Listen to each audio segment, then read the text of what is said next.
নোয়াখালী থেকে কিছুক্ষণ আগে বন্যা পরিস্থিতির খবর জানিয়েছেন সহকর্মী মোহাম্মদ সোহেল। আমি এই মুহূর্তে দাঁড়িয়ে আছি নোয়াখালী জেলা শহরের নোয়াখালী সুপারমার্কেট সড়কে।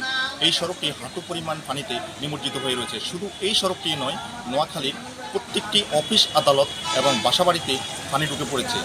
গত এক সপ্তাহের টানা ভারী বর্ষণে নোয়াখালীর 9টি উপজেলা সহ জেলা শহর মাইজদের প্রত্যেকটি বাসাবাড়িতে পানি ঢুকে প্রায় 20 লক্ষাধিক মানুষ পানিবন্দী হয়ে রয়েছে। আজ সকাল থেকে পার্শ্ববর্তী ফেনী জেলার মুহুরী নদী থেকে প্রবল স্রোতে পানি নোয়াখালীতে প্রবেশ করছে। আমি যদি বলতে চাই, গত এক সপ্তাহের জলবদ্ধতা তার সঙ্গে আজকে ফেনী নদীর জোয়ারের পানি ঢুকে পানি আরও বাড়তে শুরু করেছে। এতে নোয়াখালীর চরাঞ্চলের প্রত্যেকটি বাড়িঘর এবং রাস্তাঘাট পানির নিচে ডুবে গেছে।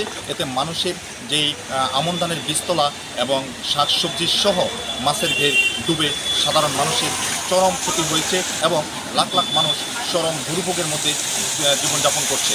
জেলা প্রশাসনের পক্ষ থেকে জেলার বিভিন্ন শিক্ষা প্রতিষ্ঠান এবং সরকারি আশ্রয় প্রকল্পে জনসাধারণকে এসে আশ্রয় নেওয়ার জন্য আহ্বান জানানো হয়েছে।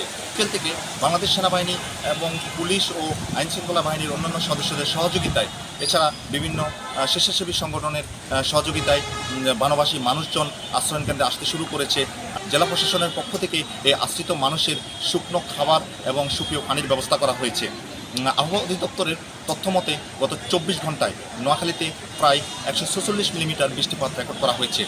নোয়াখালীর যে ড্রেনেজ ব্যবস্থা রয়েছে, সেই ড্রেনগুলো ময়লা আবর্জনায় ভরাট হয়ে এবং পাশাপাশি যে গুরুত্বপূর্ণ খালগুলো রয়েছে, খালের মধ্যে বাঁধ নির্মাণ এবং অবৈধ স্থাপন নির্মাণ করায় জলবদ্ধতা তৈরি হয়েছে। তাই এখানকার যেই ড্রেনেজ ব্যবস্থা তা পরিকল্পিতভাবে পরিষ্কার এবং বাঁধগুলো কেটে অবৈধ স্থাপনা উচ্ছেদ করে এখানকার যেই পানি নিষ্কাশন ব্যবস্থা সেটি সচল করার জন্য জেলা প্রশাসনের প্রতি জোর দাবি জানিয়েছেন স্থানীয়রা। এই ছিল নোয়াখালী থেকে আমার কাছে সর্বশেষ।